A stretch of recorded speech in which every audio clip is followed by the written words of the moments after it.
Personal finance opinions YouTube channel में एक और वीडियो में आपको खुशामदीद।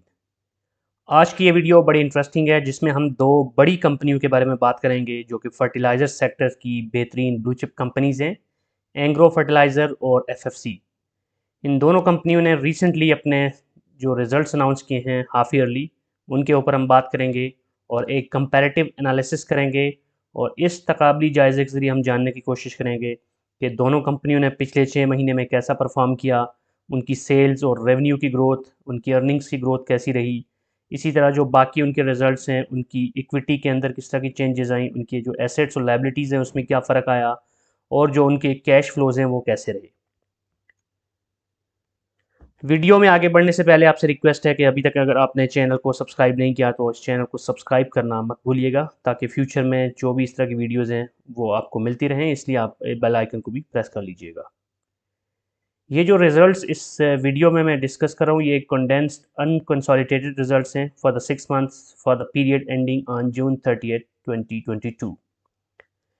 अगर हम सेल्स की बात करें तो एंग्रो फर्टिलाइज़र की सेल्स टोटल रही हैं 49.9 बिलियन, जबकि एफएफसी यानी कि फौजी फर्टिलाइज़र की सेल्स 54.7 बिलियन रही हैं।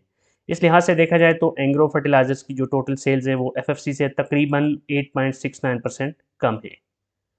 अब अगर हम ग्रॉस प्रॉफिट देखें तो एंग्रो फर्टिलाइज़र का जो ग्रॉस प्रॉफिट है वो 16.45 बिलियन रहा, जबकि एफएफसी का ग्रॉस प्रॉफिट 20.9 बिलियन रहा। और यहाँ पर अगर हम डिफरेंस जो देख रहे हैं इन दोनों का, उसको परसेंटेज टर्म्स में देखें तो तकरीबन 21.26% का फ़र्क आता है। तो यहाँ से हमें एक और चीज़ पता चलती है कि सेल्स तो कम थी ही एंग्रो फर्टिलाइज़र की compare to FFC for these 6 months, लेकिन उसके साथ साथ जो ग्रॉस प्रॉफिट है वो भी काफ़ी, वहाँ पर जो परसेंटेज में डिफरेंस है वो ज़्यादा है। इट मीन्स कि एफएफसी ने जो कॉस्ट ऑफ सेल्स हैं उसको बहुत बेहतर तरीके से मैनेज किया, उनको कम रखा, लेकिन एंग्रो फर्टिलाइज़र की जो कॉस्ट ऑफ सेल्स हैं वो कंपैरेटिवली ज़्यादा रही। अब अगर हम प्रॉफिट बिफोर टैक्स देखें तो 14.6 बिलियन एंग्रो फर्टिलाइज़र का बनता है, जबकि एफएफसी का 18.8 बिलियन बनता है। यहाँ पर जो डिफरेंस है वो 21.96% का है। अब अगर हम नेट प्रॉफिट को देखें या नेट लॉस को देखें तो दोनों ही कंपनीज प्रॉफिट में रही हैं और दोनों कंपनीज ने अच्छा खासा प्रॉफिट कमाया है। लेकिन अगर हम कंपैरेटिव टर्म्स में देखें तो एंग्रो फर्टिलाइजर का जो प्रॉफिट है वो है 7.42 बिलियन, जबकि एफएफसी का जो प्रॉफिट है वो है 9.59 बिलियन। और अगर हम परसेंटेज में देखें तो ये 22% का फ़र्क आता है कि एंग्रो फर्टिलाइज़र का जो नेट प्रॉफिट है वो तकरीबन 22.7% कम है कंपेयर टू एफएफसी। अब इन 6 मंथ्स की बेसिस पे अगर हम अर्निंग पर शेयर देखें तो चूंकि नेट प्रॉफिट के अंदर हमें वाज़ेह तौर पे नज़र आ रहा है कि एंग्रो फर्टिलाइज़र का नेट प्रॉफिट कम है एफएफसी से, तो कंसिक्वेंटली जो अर्निंग पर शेयर है वो भी एंग्रो फर्टिलाइज़र का 5.56 जबकि एफएफसी का 7.55 है। अब हम इसको अगर करस्पॉन्डिंग पीरियड यानी कि 2021 के जो 6 महीने थे उसकी सेल्स के साथ कंपेयर करें तो एंग्रो फर्टिलाइज़र की जो 6 मंथ्स एंडिंग 30 जून 2021 थे, उसमें टोटल जो सेल्स हुई थी वो 43.5 बिलियन की थी, जबकि हम पहले देख चुके हैं कि 2022 के फर्स्ट 6 मंथ्स में इसकी जो सेल्स हैं वो 49.9 बिलियन है। तो अपनी अगर पिछली इसकी जो कॉरेस्पॉन्डिंग पीरियड है उसके कंपैरिजन में देखें तो इसने अपनी सेल्स में इजाफा किया है 14.76%, which is a good thing. लेकिन एफएफसी का अगर हम देखें तो उसकी जो पिछले साल के 6 महीनों की सेल्स थी वो 14.0 बिलियन थी, जो इस साल बढ़ के 54.7 बिलियन पे गई। तो एफएफसी का जो सेल्स का परसेंटेज इंक्रीज है वो 24.28% है। यहाँ पर भी एफएफसी बाजी ले जाता है क्योंकि दोनों ही कंपनियों ने सेल्स में इजाफा किया है, लेकिन एफएफसी की सेल्स में जो परसेंटेज में इजाफा है पिछले साल के मुकाबले में वो काफ़ी ज़्यादा है कंपेयर टू एंग्रो फर्टिलाइज़र। अब ईपीएस जो पिछले साल के 6 महीनों में थी वो थी एंग्रो फर्टिलाइज़र की 8.04, जबकि एफएफसी की थी 7.442। और 7.42 से बढ़ के अब उनकी 7.55 पे चली गई, जिसका मतलब है कि उन्होंने इसमें थोड़ा सा मार्जिनली इंक्रीज दिखाया है 1.75% का। ऑन द अदर हैंड अगर एंग्रो फर्टिलाइजर को देखें तो 8.04 उनकी ईपीएस बनी थी पिछले साल के पहले 6 माह में। इस साल के पहले 6 माह में 5.56 है, जो कि उससे कम है। और परसेंटेज टर्म में देखें तो ये तकरीबन 31% कम ईपीएस है इस साल एंग्रो फर्टिलाइजर की compare to the previous years corresponding period. और अगर हम डिविडेंड की बात करें तो 2022 के 6 मंथ्स तक के रिजल्ट्स का यानी कि 2 क्वार्टर्स का जो रिजल्ट है उसमें एंग्रो फर्टिलाइजर ने पहले 5.5 रुपीज़ यानी 55% डिविडेंड अनाउंस किया था, लेकिन अभी जो लेटेस्ट रिजल्ट है उसके साथ उसने कोई डिविडेंड नहीं दिया, लेकिन टोटल जो बनता है वो 55% बनता है as of now for the 6 months. जबकि एफएफसी ने दोनों ही बार रिजल्ट में अपने डिविडेंड अनाउंस किया और टोटल उन दोनों को मिला के 2 क्वार्टर्स का 58% बनता है यानी 5.8 रुपीज़। तो यहाँ पर भी एंग्रो फर्टिलाइजर के मुकाबले में एफएफसी ने थोड़ा सा ज़्यादा ही डिविडेंड दिया है। अब अगर हम इनकी बैलेंस शीट के ऊपर या स्टेटमेंट ऑफ फाइनेंशियल पोजीशन पे देखें एज ऑफ 30th जून 2022, तो करंट एसेट्स की अगर हम बात करें तो एंग्रो फर्टिलाइजर के जो करंट एसेट्स हैं वो 55.8 बिलियन है, जबकि एफएफसी के 151.8 बिलियन है। तो बहुत बड़ा फ़र्क है। एफएफसी के पास 63.22% ज़्यादा करंट एसेट्स हैं compare to Engro fertilizer. Non current assets की अगर हम बात करें तो ई फर्ट के जो नॉन करंट एसेट्स हैं वो हैं 81.0%, जबकि एफएफसी के हैं 77.9%। यहाँ पर जो एंग्रो फर्टिलाइजर है उसके जो नॉन करंट एसेट्स हैं या फिक्स्ड एसेट्स हैं वो थोड़े से ज़्यादा हैं एफएफसी से, 4.23% ज़्यादा हैं। अब अगर हम करंट लाइबिलिटीज़ की बात करें तो एंग्रो फर्टिलाइजर की करंट लाइबिलिटीज़ 70.95 बिलियन है, जबकि एफएफसी की जो करंट लाइबिलिटीज़ हैं वो 151.2 बिलियन है। तो यहाँ पर एंग्रो फर्टिलाइजर करंट लाइबिलिटीज़ के लिहाज से बेहतर परफॉर्म कर रहा है कंपेयर टू एफएफसी, और इसने कम अपनी लाइबिलिटीज़ शो की हैं for the period ending June 30, 2022। Non current liabilities में भी एंग्रो फर्टिलाइजर बेहतरी दिखा रहा है कंपेयर टू एफएफसी। इसके 27.2 बिलियन नॉन करंट लाइबिलिटीज़ हैं और एफएफसी की 32.07 बिलियन लाइबिलिटीज़ हैं, और यहाँ पर भी तकरीबन 15% का फ़र्क है। तो बेसिकली करंट और नॉन करंट एसेट्स दोनों के केस में एंग्रो फर्टिलाइजर्स के जो एसेट्स हैं वो ज़्यादा हैं एफएफसी से, लेकिन इन जब भी आप एसेट्स को देखते हैं तो फिर आपने कंसिक्वेंटली लाइबिलिटीज़ को भी देखना होता है कि वो कैसी हैं और इक्विटी कैसी है। तो अगर इक्विटी को देखें तो एंग्रो फर्टिलाइजर की जो इक्विटी बनती है वो है 38.718 बिलियन, जबकि एफएफसी की 46.386 है। तो एफएफसी की इक्विटी जो टोटल इक्विटी है वो ज़्यादा है और ई फुड की तकरीबन 16.53% कम है। तो इसमें जो मेजर कंट्रीब्यूशन है वो रिजर्व्स का होता है, क्योंकि जो कैपिटल्स का इनका जो इक्विटी कैपिटल बेस्ड इक्विटी है वो उसमें कोई चेंज नहीं है पिछले साल के मुकाबले में भी, लेकिन जो रिजर्व्स हैं वो मैटर करते हैं। तो यहाँ पर हमें नज़र आ रहा है कि एफएफसी उसमें जो एंग्रो फर्टिलाइज़र है उससे बेहतर है। अगर हम करंट एसेट्स कोरस्पॉन्डिंग पीरियड 2021 के देखें तो ईफर्ट के 2021 के 30 जून को जो करंट एसेट्स थे वो 50.4 बिलियन थे, और अभी जो उनके करंट एसेट्स है वो 55.8 बिलियन है। तो इसका मतलब है कि इन्होंने तकरीबन 10.8% इंक्रीज शो किया है अपने करंट एसेट्स में। ऑन द अदर एंड अगर एफएफसी को देखें तो उन्होंने 126 बिलियन से 151 बिलियन पे लेके गए हैं करंट एसेट्स को, तो उनका जो इजाफा है वो इनसे ज़्यादा है विच इज़ 20.28%। अगर करंट लाइबिलिटीज़ की बात करें कोरिस्पॉन्डिंग पीरियड ऑफ 2021 की, तो एंग्रो फर्टिलाइज़र की जो करंट लाइबिलिटीज़ थी वो 52.5 बिलियन थी, और अभी जो इनकी करंट लाइबिलिटीज़ हैं वो 70.9 बिलियन है।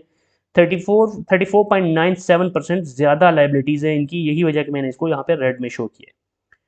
अलबत्ता यहाँ पर अगर हम एफएफसी को देखें तो उसका भी तकरीबन इतना ही परसेंटेज बनता है, 112.1 बिलियन से बढ़कर जो उनकी जो करंट लाइबिलिटीज़ हैं वो बढ़कर 151 बिलियन पे चली गई हैं। तो उनका भी 34.8 बिलियन इजाफा हुआ है। तो बेसिकली करंट लाइबिलिटीज़ के केस में दोनों ही कंपनीज़ की लाइबिलिटीज़ बढ़ी हैं, लेकिन पॉजिटिव थिंग इज़ के दोनों के फिर करंट एसेट्स भी बढ़े हैं। लेकिन करंट एसेट्स कितने परसेंटेज बढ़े हैं ये इंपॉर्टेंट होता है देखना। और अगर हम यहाँ पे देखें तो जो करंट एसेट्स हैं वो एंग्रो फर्टिलाइज़र के सिर्फ 10% बढ़े हैं, और लाइबिलिटीज़ उनकी बढ़ गई हैं 34% करंट लाइबिलिटीज़। जबकि एंग्रो एफएफसी के केस में ये जो डिफरेंस है ये थोड़ा सा कम है। उनके जो करंट एसेट्स में बढ़ोतरी हुई है वो 21% तकरीबन 20.28, जबकि करंट लाइबिलिटीज़ में 34.81। तो यहाँ पर तकरीबन 14% का फ़र्क है, जबकि ई फर्ट के केस में ये फ़र्क तकरीबन 24% के करीब है। अब अगर टोटल इक्विटी की बात करें तो 2021 के 30 जून को जो टोटल इक्विटी थी एंग्रो फर्टिलाइज़र की वो थी 45.3 बिलियन, जो कि अभी हम इस साल के 30 जून की बात करें तो उस वक्त उनकी जो टोटल इक्विटी है वो 38.7 बिलियन है। तो इसमें 14.5% का डिक्रीज़ नज़र आ रहा है। तो उनकी जो रिजर्व्स हैं उसके अंदर कमी आई है। ऑन द अदर एंड अगर हम फौजी फर्टिलाइज़र को देखें तो उनके रिजर्व्स में भी कुछ कमी आई है। 47.5 बिलियन से कम होकर उनके 46.3 बिलियन पे इक्विटी आ गई है, लेकिन उनका जो डिफरेंस है या उनका जो रिडक्शन आई है इसमें वो सिर्फ 2.37% है। तो इट मीन्स के दोनों के ही रिजर्व्स में कुछ कमी आई है, लेकिन एंग्रो फर्टिलाइजर के रिजर्व्स में ज़्यादा कमी आई है कंपेयर टू एफएफसी। अब हम इन दोनों कंपनियों की जो कैश फ्लो स्टेटमेंट है उसमें से भी कुछ नंबर्स निकालते हैं for the condensed unconsolidated result for 6 months ending 30th of June 2022। तो cash flow from operating activities देखें अगर, तो ई फर्ट की जो कैश फ्लो है वो है पॉजिटिव कैश फ्लो है 11.16 बिलियन, जबकि एफएफसी की है 17.58 बिलियन। तो यहाँ पर भी तकरीबन 36.5% एंग्रो फर्टिलाइजर की जो ऑपरेटिंग कैश है वो कम है कंपेयर टू एफएफसी। अब cash flow from investing activities देखें तो एंग्रो फर्टिलाइज़र ने जो इन्वेस्टिंग एक्टिविटीज़ पे कैश लगाया है वो तकरीबन बन रहा है, ये माइनस में है, इसका मतलब है कि ये कैश आउट है, कैश इन्होंने इन्वेस्ट किया है विच इज़ 8.49 बिलियन, जबकि एफएफसी ने 2.001 बिलियन। तो यहाँ पर अगर हम देखें तो तकरीबन 324.36% का फ़र्क है। मींस के इन्वेस्टिंग एक्टिविटीज़ के ऊपर जो कैश इनफ्लो आउटफ्लो है वो बहुत ज़्यादा रहा है इस 6 मंथ में ई फर्ट का। अगर cash flow from financing activities देखें जिसमें जो डिविडेंड्स की पेमेंट होती है और इंटरेस्ट वगैरह पेमेंट या लोन्स की पेमेंट होती है या इससे रिलेटेड जो भी कैश इनफ्लो या आउटफ्लो होता है, तो ई फर्ट का वो है वो भी नेगेटिव में है। मींस के इनका कैश आउटफ्लो हुआ है तकरीबन 15.8 बिलियन का, जबकि एफएफसी का भी नेगेटिव है विच इज़ 13.24 बिलियन। तो इसमें अगर हम डिफरेंस देखें तो तकरीबन 20% का डिफरेंस है, यानी 20% ज़्यादा कैश आउटफ्लो हुआ है एंग्रो फर्टिलाइज़र का। अब नेट चेंज अगर जो देखें हम दोनों की कैश एंड कैश इक्विवेलेंट्स में, तो -13 बिलियन है एंग्रो फर्टिलाइज़र का। ये नेट चेंज का मतलब है कि इस पीरियड के स्टार्ट से लेके एंड तक टोटल जो कैश का डिफरेंस है वो कितना है, यानी कि 30 जून और 1 जनवरी के बीच में जो फ़र्क है उसको अगर हम देखें, यानी कि पिछले पीरियड के एंड में और इस पीरियड के स्टार्ट और इस पीरियड के एंड तक अगर हम देखें तो इनके जो कैश है वो आउटफ्लो में गया है -13.2 बिलियन, जबकि एफएफसी का पॉजिटिव हमें नज़र आ रहा है नेट चेंज जो कि 2.3 बिलियन पॉजिटिव है। तो मींस के एफएफसी ने कैश ज़्यादा जनरेट किया है और उसको इन्वेस्टिंग या फाइनेंसिंग एक्टिविटीज़ में कम यूज़ किया है compare to the cash which they actually generated from operating activities. तो ये थी आज की वीडियो जिसमें एंग्रो फर्टिलाइज़र और एफएफसी के जो नंबर्स हैं उनको एनालाइज किया गया है। अब मैं किसी भी कंक्लूजन पे जाने से पहले यही कहूँगा कि नंबर्स स्पीक फॉर देमसेल्व्स। दोनों के नंबर्स आपके सामने हैं, परसेंटेजेस आपके सामने हैं, बट द फैक्ट रिमेन्स के दोनों ही बहुत अच्छी कंपनीज़ हैं, ब्लू चिप कंपनीज़ हैं, बहुत अच्छा परफॉर्म कर रही हैं।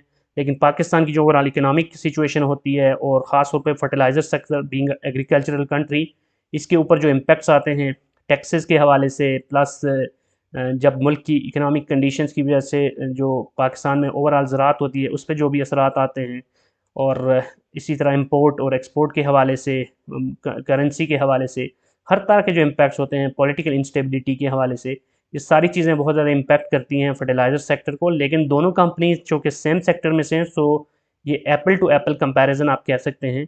इसलिए जो भी नंबर्स हैं ये बेहतर तौर पे आपको बता देंगे और आप अब तक कंक्लूड कर चुके होंगे कि कौन सी कंपनी किस डायरेक्शन में जा रही है, और आपकी जो भी इन्वेस्टमेंट डिसीजंस होंगे उसके लिए ना सिर्फ ये नंबर्स बल्कि आपको इन कंपनीज़ का हिस्टोरिकल डेटा, इन कंपनीज़ की ओवरऑल परफॉर्मेंस, इन कंपनीज़ के जो फ्यूचर प्रॉस्पेक्ट्स हैं उनको भी देखना पड़ेगा।